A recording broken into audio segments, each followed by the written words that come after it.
Hello everyone, welcome to Sai Generation. Today we will discuss about the third part of TGT paper. आज हम लोग TGT paper के third part के बारे में डिस्कस करेंगे। मेरे ख्याल से ये लास्ट पार्ट भी होगा। पेपर एक्सप्लेनेशन बहुत ज़्यादा टाइम ले रहा था, इसलिए मैंने इसे 3 पार्ट में डिवाइड कर दिया ताकि आपको पेपर समझ में आ सके। क्योंकि मैं आपको सिर्फ आंसर की नहीं बता रही हूँ, मैं आपको ये भी बता रही हूँ कि ये आंसर्स क्यों होंगे, इसके पीछे की थ्योरी क्या है, इसके पीछे का रीज़न क्या है। वीडियो को शुरू करने से पहले प्लीज़ आप मेरे चैनल को लाइक, शेयर और सब्सक्राइब करना मत भूलिएगा, और वो जो बेल आइकन है उसको भी हिट करना मत भूलिएगा। मैं आपको ये भी बता दूँ कि नेक्स्ट वीक से हम लोग स्टूडेंट्स के लिए एक अपॉर्चुनिटी क्रिएट कर रहे हैं। आपसे मेरे वीडियोस के दौरान कुछ क्वेश्चंस पूछे जाएंगे, आपको उन क्वेश्चंस के आंसर को कमेंट सेक्शन में जाकर के कमेंट करना है। रैंडमली हम लोग 5 स्टूडेंट्स का सिलेक्शन करेंगे और उनको प्राइज के तौर पे कोई भी साइकोलॉजी की बुक जो कि वो चाहें, उनसे कांटेक्ट किया जाएगा कि उनको कौन सी साइकोलॉजी की बुक चाहिए। जो भी साइकोलॉजी की बुक वो चाहेंगे उनको वो साइकोलॉजी की बुक दी जाएगी। वीडियो को शुरू करते हैं, let's get started. First question है attention. Attention is similar to the light of torch which keeps on moving right, left, front, back, up, down. Which phenomena is shown in the statement? क्या पूछ रहा है कि attention जो torch के समान होता है वो दाएं बाएं आगे पीछे ऊपर नीचे घूमता रहता है, तो ये क्या चीज बता रहा है? ये अटेंशन की किस तरह की विशेषता को बता रहा है। फर्स्ट है देखिए आपका सिलेक्टिव अटेंशन। सिलेक्टिव अटेंशन नहीं होगा क्योंकि सिलेक्टिव अटेंशन में सिर्फ अटेंशन के एक पार्ट पे ध्यान दिया जाता है। Division of attention, division of attention तो बिल्कुल भी नहीं होगा। अटेंशन यहाँ 2 भागों में डिवाइड हो जा रहा है। विजिलेंस, विजिलेंस मीन्स होती है सतर्कता, मतलब कि आप किसी चीज को लेके बहुत ज्यादा सतर्क हैं, उसको लेके बहुत, मतलब जो भी अटेंशन आप हैं देख रहे हैं किसी चीज को लेके अटेंटिव हैं तो उसके लिए बहुत सतर्क हैं। और डी है फ्लक्चुएशन ऑफ अटेंशन। आंसर है हमारा डी, यानी कि ये अटेंशन के फ्लक्चुएशन की बात कर रहा है, फ्लक्चुएशन की बात कर रहा है, यानी कि उसको बढ़ाया घटाया कम ज्यादा किया जा सकता है। 65 है which condition contributes to permanence of group tension. कौन सा कारण है जो कि ग्रुप टेंशन के स्थायित्व यानी कि उसके ठहराव के लिए रिस्पॉन्सिबल होता है। तो फर्स्ट है कॉमन गोल। जी नहीं, अगर कॉमन गोल रहेगा तो काहे को टेंशन होगा। सेकेंड है फंक्शनल कोऑपरेशंस, ये थोड़ा सा हो सकता है। थर्ड है difference in values, and D है believe that other group is more comfortable. नहीं, देखिए डी तो बिल्कुल नहीं होगा क्योंकि अगर अपने ग्रुप की कंपैरिजन दूसरे ग्रुप से किया जाएगा तो मोस्ट ऑफ जो मेंबर्स होते हैं वो अपने ग्रुप को ही ज़्यादा तवज्जो देते हैं, ज़्यादा इंपॉर्टेंस देते हैं। अगर ऐसा कंपटीशन की भावना आएगी तो ये आंसर तो बिल्कुल नहीं होना। तो बी और सी में थोड़ा सा कंफ्यूजन क्रिएट होने वाला है। तो अब बात यह है कि आंसर क्या होगा। डिफरेंस इन वैल्यूज, जहाँ पे वैल्यूज का टकराव होता है, चाहे वो ग्रुप हो, चाहे घर हो, चाहे परिवार हो, चाहे अपना कॉलेज हो, चाहे कहीं भी हो, वहाँ पे टेंशन होना ही है। Basically functions of cooperation, cooperation का मतलब होता है कि सब लोग मिल करके हेल्प कर रहे हैं। इसी को कोऑपरेशन कहते हैं, फंक्शनल कोऑपरेशन। फंक्शनल कोऑपरेशन तो बिल्कुल नहीं है। यहाँ पे डिफरेंसेस इन वैल्यूज है तो आंसर होगा अपना डिफरेंसेस इन वैल्यूज। 66 है how position of an individual relative to other individuals is illustrated in test results. फिर से उसको समझिए, क्या पूछ रहा है आपसे। परीक्षण परिणामों में एक दूसरे व्यक्तियों के सापेक्ष में एक व्यक्ति का स्थान किस प्रकार दर्शाया गया है। परीक्षण परिणामों में दूसरे व्यक्ति के सापेक्ष में how position of an individual relative to other individual. एक पर्सन से दूसरे पर्सन को किस तरह से किसी भी परीक्षण में, किसी भी टेस्ट में दिखाया गया है, मतलब किस तरह से किस स्थान पर दिखाया गया। तो फिर स्टैंडर्ड एरर, ये एरर्स की standard score, obtained score, numbers of corrected response, numbers of items insert. इसको क्या पूछा जा रहा है, इसको समझिए। परीक्षण परिणामों में दूसरे व्यक्ति के सापेक्ष में एक व्यक्ति का स्थान किस प्रकार दर्शाया गया। ये थोड़ा सा कंफ्यूजिंग लग रहा है। तो SD होता है स्टैंडर्ड स्कोर, इसी को हमारा सही आंसर यही होगा। अब यहाँ पे आपको क्वेश्चन को थोड़ा समझना होगा। How position of an individual relative to other individuals is, ये एक पर्सन का पोजीशन को दूसरे पर्सन के पोजीशन से रिलेटिवली किस तरह से दर्शाया गया है, तो इसको स्टैंडर्ड एरर स्कोर्स के थ्रू दर्शाया जाता है। सॉरी, इस एसडी स्टैंडर्ड डेविएशन होता है, यहाँ पे स्टैंडर्ड स्कोर्स की बात कर रहे हैं, ये ध्यान रखिएगा। Systematic decentralisation is used for treatment of people with irrational fear which this statement demonstrate। Systematic decentralisation basically ये फोबिया के लिए के ट्रीटमेंट के लिए यूज किया जाता है। तो सिस्टमैटिक डिसेंट्रलाइजेशन में किस तरह की कंडीशनिंग को यूज किया जाता है, यहाँ पे ऑप्शन बहुत सारे दिए हैं, क्या है, अनुबंधन अनुक्रिया का विभाजन, discrimination of conditioned response, disappearance of conditioned response, C क्या है, acquisition of condition response and re emergence of condition response. उस सिस्टमैटिक डिसेंट्रलाइजेशन में क्या उपचार के लिए किसको यूज किया जाता है, तो 67 का आंसर है आपका B, disappearance of condition response. मतलब कि आप जो सांप को देख के डर जाते हैं, वो क्या है, आपका देखते वो कंडीशन हो गया है, मतलब उसको देखते हैं और आप डर जाते हैं, तो आपकी कंडीशनिंग बन गई है। तो सिस्टमैटिक डिसेंट्रलाइजेशन में इसी कंडीशनिंग को रिमूव करने की कोशिश की जाती है। उसके कुछ स्टेप्स होते हैं जिसको फॉलो किया जाता है जो भी थेरेपिस्ट होते हैं उनके द्वारा। सो ये डीअपीयरेंस यानी कि अनुबंधन की अनुक्रिया, जो अनुबंधन जो कंडीशनिंग हुई है उसी का विलोपन, उसी का डीअपीयरेंस होता है सिस्टमैटिक डिसेंट्रलाइजेशन में। 73 है incentive motivation is form of. मैंने इंसेंटिव नीड ड्राइव इंसेंटिव से रिलेटेड एक वीडियो बनाया हुआ है, आप उसको देखिएगा। सो आपको उसमें हेल्प मिलेगी। सो मैंने ऑलरेडी इसको एक्सप्लेन किया है, तो मैं इसको एक्सप्लेन नहीं करूँगी, मैं आपको डायरेक्ट बताऊंगी। और आप मेरा वीडियो देखेंगे तो आपको पता चलेगा कि इसका आंसर 73 का बी क्यों है। सो आंसर है B. 74 in which country wages for strikes are permissible. किस देश में हड़ताल की अवधि में भी वेतन देने की अनुमति है। ये थोड़ा सा आपका जनरल नॉलेज वाला भी क्वेश्चन टाइप का है कि आपको मतलब पता होना चाहिए। ये किस देश की बात हो रही है, यूएसए में हो रहा है, यूके में है, ऑस्ट्रेलिया में। सबसे पहले आपको ये सोचना चाहिए कि किस देश में स्ट्राइक सबसे ज्यादा होती है, किस कंट्री में के वर्कर्स जो हैं सबसे ज्यादा स्ट्राइक पे जाते हैं। सो अगर आप ये सर्च करेंगे तो मुझे लगता है कि आपको आंसर मिल जाएगा। फिलहाल मैं आपको डायरेक्ट आंसर बताती हूँ। इसका आंसर है डी, यानी कि इंडिया।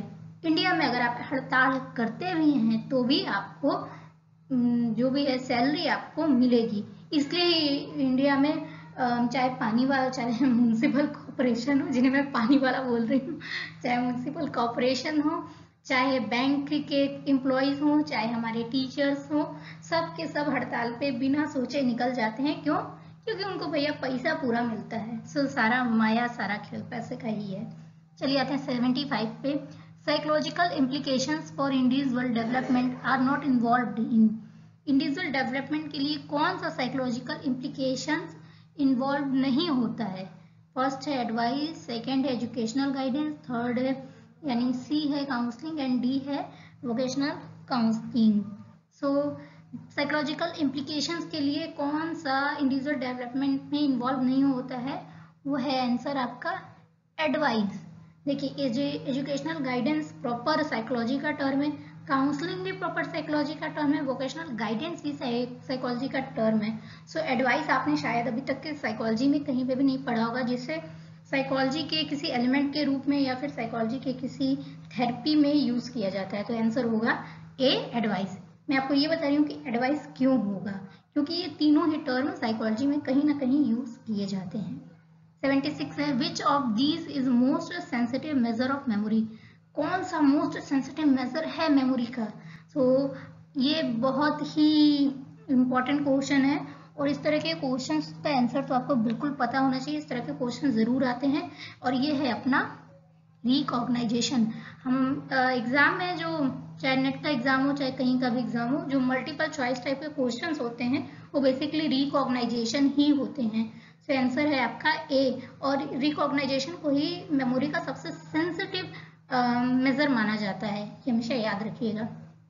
77 की बात करते हैं। While learning to type when conflict occurs between higher order to lower order, किस तरह के लर्निंग में कॉन्फ्लिक्ट जो होता है higher order to lower order होता है, हिंदी में भी पढ़ लेते हैं। टंकड़ टंकड़ मतलब लर्निंग होती है वो सीखते समय उच्च कर्म और निम्न कर्म अधिगम में संघर्ष कब होता है, टंकण।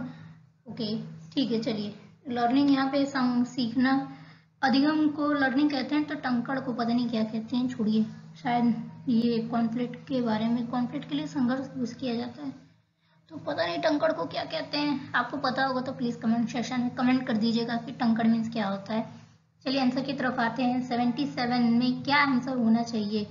वाइल लर्निंग टू टाइप, अच्छा टंकड़ मीन्स टाइप होता है। व्हेन टाइपिंग वाला टंकड़, ओहो टाइपिंग होना चाहिए ना। वाइल लर्निंग टू टाइप मतलब लर्निंग टाइपिंग सीखते समय। When conflict occurs between higher order and lower order learning, तो 77 का आंसर होगा आपका A, shift for letter habit to word habit.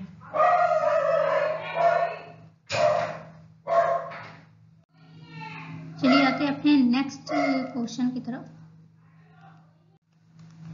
So next 78, the two primary symptoms of mood disorder are first mania and insomnia, second depression or anorexia, third depression and suicidal thoughts and depression and mania। अब इसको फिर से समझिए, the two primary symptoms of mood disorder, यहाँ पे mood disorder के symptoms की बात कर रहा है, यहाँ पे डिप्रेशन की बात नहीं है कि आप सुसाइडल थॉट्स के बारे में सोचेंगे या फिर होपलेसनेस हेल्पलेसनेस के बारे में सोचेंगे। अब आता है मेनिया एंड इंसोम्निया। मेनिया और इंसोम्निया तो बिल्कुल भी नहीं है। मेनिया मीन्स हाइपर एक्टिविटी होता है। सो मूड डिसऑर्डर में हाइपर एक्टिविटी के बारे में जानकारी मुझे तो नहीं है। हाँ इंसोम्निया इसके बारे में भी नहीं कह सकते हैं, तो आंसर ए तो बिल्कुल नहीं है। अब आता है B, depression and anorexia. Anorexia और डिप्रेशन मूड डिसऑर्डर में नहीं। अब बात करते हैं सी। अगर आप डिप्रेशन के टू टाइप से जानते हैं, बाइपोलर 1 बाइपोलर 2 डिप्रेशन, सो ये दो टाइप्स हैं डिप्रेशन के। सो उसमें एक में मेनिया पाया जाता है और दूसरे में हाइपरमेनिया पाया जाता है। सो बेसिकली आंसर है अपना D, depression and mania. So mood disorder में डिप्रेशन और मेनिया पाया जाता है। अगर आपको मूड डिसऑर्डर के बारे में पता नहीं है तो मेरे वीडियोस का इंतजार करिए, मैं इसके बारे में भी डिस्कस करूंगी। 79, on which of the following efficiency of sense working in the world depends upon। संसार में इंद्रिय बोध की क्षमता निम्नलिखित में से किस पर निर्भर करती है। 79 में आपसे पूछ रहा है कि on which of the following efficiency sense working in the world depends upon। So first है फीचर बेस्ड प्रोसेसिंग, सेकंड है होल बेस्ड प्रोसेसिंग, थर्ड यानी सी है डाइसोशिएबल सिस्टम एंड डी है एसोसिएटिव सब सिस्टम, सॉरी डाइसोशिएबल सब सिस्टम, सी ऑप्शन है। तो 79 का आंसर एक तरह से थोड़ा सा कंफ्यूजन है कि on which of the following efficiency of sense, sense की इफिशियंसी के बारे में बात कर रहा है, जो कि वर्ड डिपेंड्स अपॉन, जिसपे संसार की इंद्रिय बोध की क्षमता, मतलब संसार के बारे में जो अपना सेंस होता है वो किस पर डिपेंड करता है। तो अब यहाँ वर्ल्ड के बारे में बात हो रहा है, वर्ल्ड याद रखिए, वर्ल्ड मतलब दुनिया के बारे में बात हो रहा है, और अपनी सेंस ऑफ, अपनी इफिशियंसी ऑफ सेंस, अपनी इफिशियंसी और सेंस के बारे में ही बात हो रहा है। मैंने प्रीवियस वीडियोस में ही बताया, जब भी किसी ऐसे दुनियादारी समाज के बारे में बात होती है तो उसका आंसर हमेशा सोशल से ही रिलेटेड होता है, तो उससे आंसर होगा सी। जब भी आपको इस तरह के क्वेश्चंस दिखें तो उसके बारे में जरा सोचने की जरूरत नहीं है, डायरेक्ट जो भी सोशल से रिलेटेड आपको आंसर दिखे उस पर टिक लगा दीजिए। ये एक तरीके से छोटी सी ट्रिक भी है। अब आते हैं 80 नंबर पे। 80 में है who pronounced psycho social theory of personality development, who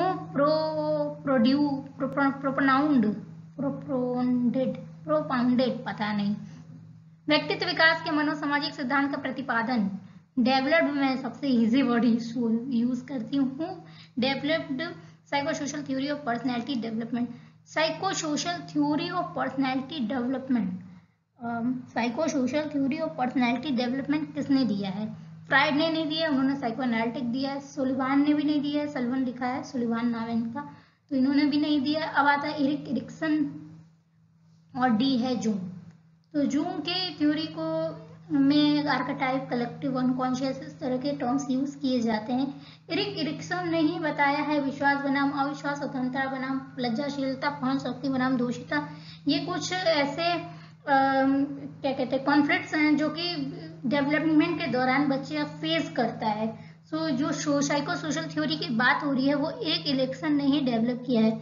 in दोनों जैसे विश्वास बनाम अविश्वास में बच्चा जब इन दोनों संघर्षों से भी पास होता है तो वो एक तरह का अलग तरह की चीज को उसमें सीखता है। ये थोड़ा याद करने वाली चीजें हैं और उसको मतलब दिमाग में रखने वाली बात भी है। सो ये बहुत लंबा है इसलिए मैं इसको डिटेल में नहीं बता रही हूँ। ये पूरी थ्योरी है जिसके लिए एक पूरा वीडियो बनाने की जरूरत है, तो मैं यहाँ पे ज़्यादा डिस्कस नहीं कर रही हूँ। मैं आपको ये बता रही हूँ कि इस तरह के जो दो कॉन्फ्लिक्ट्स होते हैं इनको रिसॉल्व करके बच्चा एक अपने अंदर विश्वास को पैदा करता है और उस विश्वास का भी एक नाम होता है। 81 advocacy of educational guidance illustrate, शैक्षिक निर्देशन का पक्ष समर्थन दर्शाता है। 81 में पूछा गया है आपसे। So advocacy of educational guidance illustrate क्या दर्शाता है? Individual difference need to be recognized, B है in significance of relationship between guidance workers and teachers, future plans are silent, present can be ignored, and D है uses of variety of methods is not advantageous। मुझे इसको ज़्यादा discuss करना नहीं लग रहा। Answer है आपका मेरे ख्याल से individual different need to be recognise. शैक्षिक निर्देशन किस बात का समर्थन करता है? आपका आंसर है ए। अब आते हैं 89 की तरफ। Among the following which one is not a projective test? कौन सा टेस्ट प्रोजेक्टिव टेस्ट नहीं है? प्रोजेक्टिव टेस्ट किस लिए यूज किया जाता है? प्रोजेक्टिव टेस्ट पर्सनैलिटी डिसऑर्डर के लिए यूज किया जाता है। तो MMPI, somatic ink block, thematic टेट आपका उसकी रुचि के लिए यूज किया जाता है, इंटरेस्ट के लिए यूज किया जाता है। रोशाक इंक ब्लॉक पर्सनैलिटी के लिए यूज किया जाता है। अब इसका आंसर है अपना कौन सा प्रोजेक्टिव टेस्ट नहीं है? तो ये याद रखने वाली चीजें हैं, प्रोजेक्टिव टेस्ट नहीं है। MMPI सेमेंटिक ब्लॉक वाला भी है, प्रोजेक्टिव टेस्ट है। सेमेंटिक टेट भी प्रोजेक्टिव टेस्ट है, उसमें 10 कार्ड होते हैं। इसमें भी रोशाक में भी 10 कार्ड होते हैं। सो आपका देखिए इंक ब्लॉट से रिलेटेड जो भी है वो सब प्रोजेक्टिव टेस्ट है। तो MMPI प्रोजेक्टिव टेस्ट नहीं है। MMPI के पास एक लाइन स्केल भी होता है। सो 89 का आंसर है ए। 90 effect of drug in experimental condition can be evaluated on the basis of. Drug का एक्सपीरियंस प्रयोगात्मक अवस्थाओं में औषध के प्रभाव का आकलन, ये किस तरह के प्रयोगात्मक इफेक्ट ऑफ ड्रग का प्रभाव किस तरह के एक्सपेरिमेंटल कंडीशन में देखा जाता है या इवेल्युएट किया जाता है? आंसर है ए प्लेसबो, बी है नो ड्रग्स कंडीशन, सी प्रॉपर कंट्रोल या D subjective variable. Placebo effect ये होता है कि आपको कुछ दिया नहीं गया लेकिन आपसे कहा गया है कि आपको दिया गया और उसमें ही आप ठीक हो जाते हैं। मतलब कि आपको इंजेक्शन दिया नहीं जा रहा है बट आपसे कहा जा रहा है कि आपको इंजेक्शन लगाया गया है, तो आपको ऐसा फील होता है कि इंजेक्शन मुझे लगा है, तो इस फीलिंग के कारण आप ऑटोमेटिक बिना इंजेक्शन के ही ठीक हो जाते हैं। यही होता है आपका placebo effect. No drug condition तो कहीं से नहीं होगा क्योंकि यहाँ पे ड्रग देने की बात हो रही है। सी है अपना प्रॉपर कंट्रोल, एंड डी है सब्जेक्ट वेरिएबल्स। तो सब्जेक्ट वेरिएबल्स तो कहीं भी रिलेटेड नहीं है। 3 में मैंने आपको बता दिया, तो नो ड्रग कंडीशन भी नहीं है, प्लेसबो भी नहीं है, तो आंसर होगा आपका 90 का सी। अब आते हैं 91 की तरफ। 91 why parallel lines appear to converge in the distance. सीधी सी बात है, इसको मैं नहीं बताने वाली ज्यादा। आंसर है linear perspective. 92 what are the 2 ways in which psychological disorder can be treated? कौन सी अवस्थाओं में मनोवैज्ञानिक डिसऑर्डर्स को ट्रीट यानी कि उनको ठीक किया जा सकता है? ये बहुत इंपॉर्टेंट क्वेश्चन है। मतलब क्वेश्चन अगर आपसे कभी कोई पूछ भी ले कि आपको पता है कि किस तरह के डिसऑर्डर को मनोवैज्ञानिक ठीक कर सकते हैं, सो कुछ ऐसे डिसऑर्डर्स हैं जिनको ठीक करना बहुत कठिन है, बट कुछ ऐसी कंडीशंस हैं जिनके आधार पे मनोवैज्ञानिक डिसऑर्डर यानी कि साइकोलॉजिकल डिसऑर्डर को ठीक किया जा सकता है। फर्स्ट है सम्मोहन या परामर्श, हिप्नोसिस एंड काउंसलिंग। सेकेंड है psychotherapy and biomedical therapy. C counselling and D है मेडिसिन। देखिए सर्जरी वर्जरी तो होना नहीं है क्योंकि साइकोलॉजी से रिलेटेड है नहीं, ठीक है, इसको छोड़ दीजिए। हिप्नोसिस एंड काउंसलिंग, इसके बारे में आप एक बार सोच सकते हैं। डी है psychotherapy and biomedical therapy, counselling and guidance से नहीं कुछ होता, ठीक है, साइकोलॉजिकल डिसऑर्डर की बात हो रही है। सो आंसर है आपका B, psychotherapy and biomedical therapy. इससे निश्चित ही ये कुछ ऐसे कंडीशंस हैं, कुछ ऐसे वेज हैं, 2 वेज हैं जो कि साइकोलॉजिकल डिसऑर्डर को ट्रीट करने में बहुत ज़्यादा हेल्पफुल होते हैं। 93 है experimental expectation of long straight driver keeps a golfer at the same despite many balls lost. Hindi में पढ़ लेते हैं, थोड़ा सा इधर कटा हुआ भी है। बहुत सारी गेंदों को खोने के बावजूद एक लंबा सीधा प्रहार की प्रत्याशा गोल्फर के खेल में बनाए रखता है। ये किस तरह का रीइंफोर्समेंट है?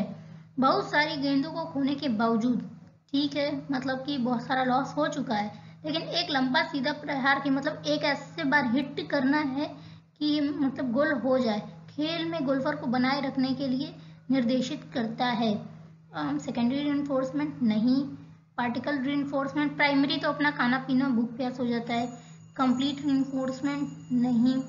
अब आता है पार्टिकल रीइंफोर्समेंट और secondary primary reinforcement. So answer होना चाहिए आपका पार्टिकल रीइंफोर्समेंट। अब आते हैं नेक्स्ट की तरफ। 94 there is a direct relationship between reliability of test and its length. Reliability of test और उसकी लंबाई से सीधा संबंध है, ये हमेशा सही होता है। लाइए आंसर देख तो सोचते हैं कि क्या होना चाहिए। This statement is under true certain conditions, this statement is always true, this statement is false. देखिए ये तो बिल्कुल सही है कि जितना लंबा रहेगा, लेंथ जितना ज़्यादा रहेगा किसी भी टेस्ट का, उसकी रिलायबिलिटी उतनी ही ज़्यादा रहेगी, उसकी संभावना ज़्यादा है। तो ये आंसर तो ट्रू है।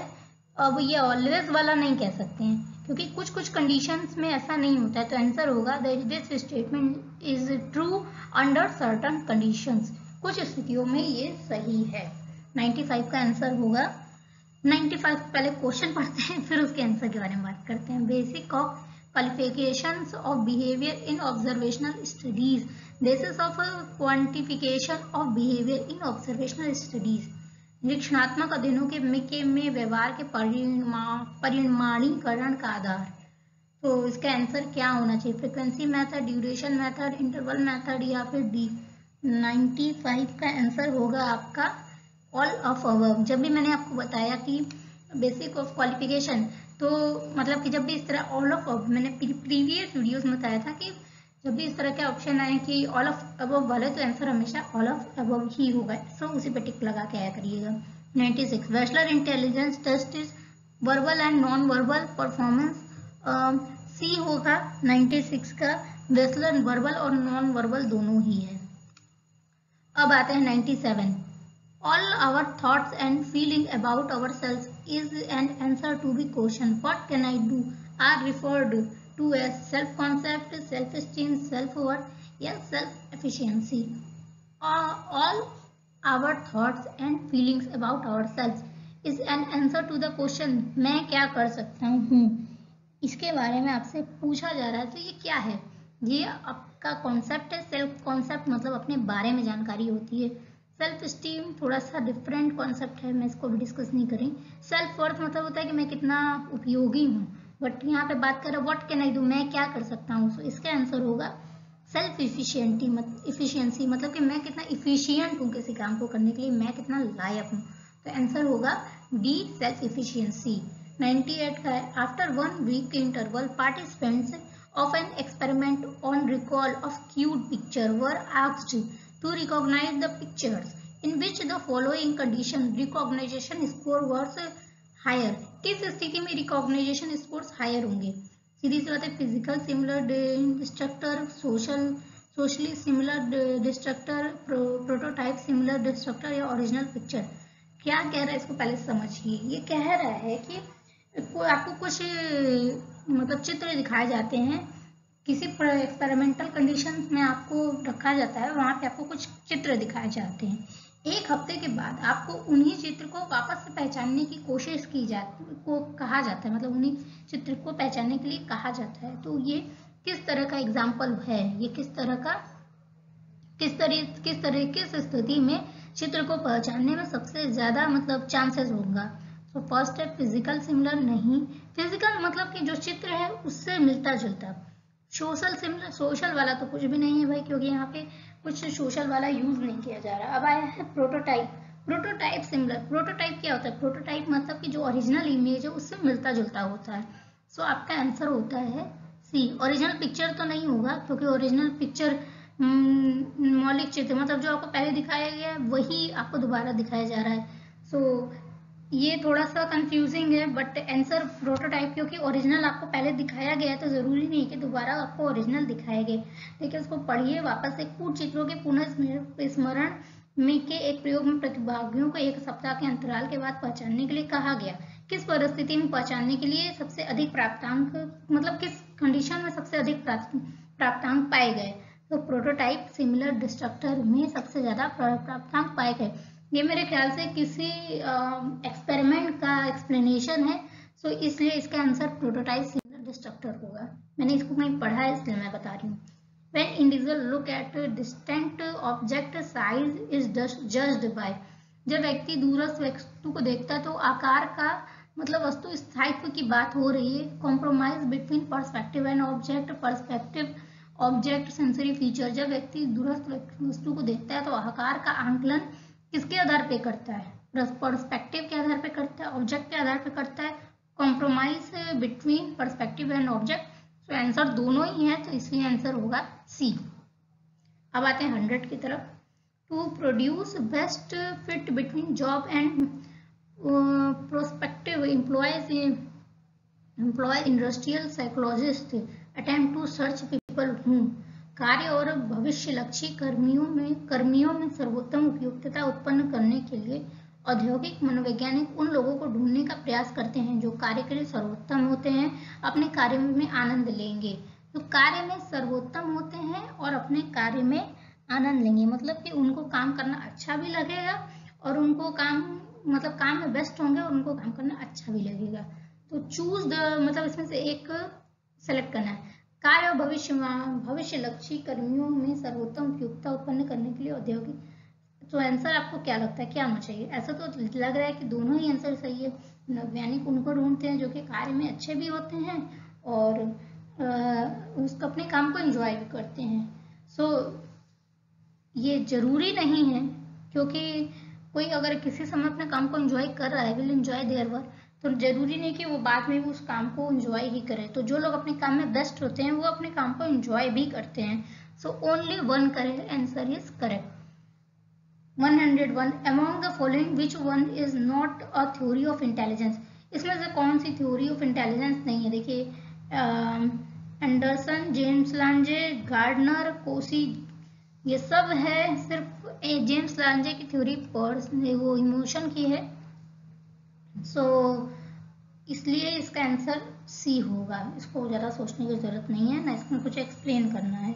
102 Who first gave the notion that memory is based on constructive process। Memory constructive यानी रचनात्मक प्रक्रिया होती है, ये बताया है बार्टलैंड ने। रिप्रोडक्टिव कंस्ट्रक्टिव होती है, यानी कि आपने कुछ आपको याद है लेकिन कुछ समय बाद जब आप उसको रिकंस्ट्रक्टिव का मतलब यही होता है, इसको कंस्ट्रक्टिव या रिकंस्ट्रक्टिव दोनों ही यूज किया गया है। सो रिकंस्ट्रक्टिव का मतलब यही होता है कि जब आप कुछ याद कर रहे होते हैं कुछ समय बाद जब उसको रिकॉल करते हैं तो अपनी तरफ से भी उसमें कुछ ना कुछ जोड़ देते हैं, इसी को रिकंस्ट्रक्टिव कहा जाता है। सो इस टर्म को दिया था बार्टलैंड ने। दो ही सबसे ज्यादा बात होती है, एक इविंगहॉस की, दूसरी बार्टलैंड की। इनके बीच जो कॉन्फ्लिक्ट है उसको एक बार जरूर पढ़िएगा, इविंगहॉस क्या कहते हैं और बार्टलैंड क्या कहते हैं। सो ये वाला क्वेश्चन इंपॉर्टेंट है जो कि इसमें पूछा है। नेट में बहुत टाइम से ये क्वेश्चन नहीं पूछा जा रहा, क्या पता नेक्स्ट पूछ लिया जाए।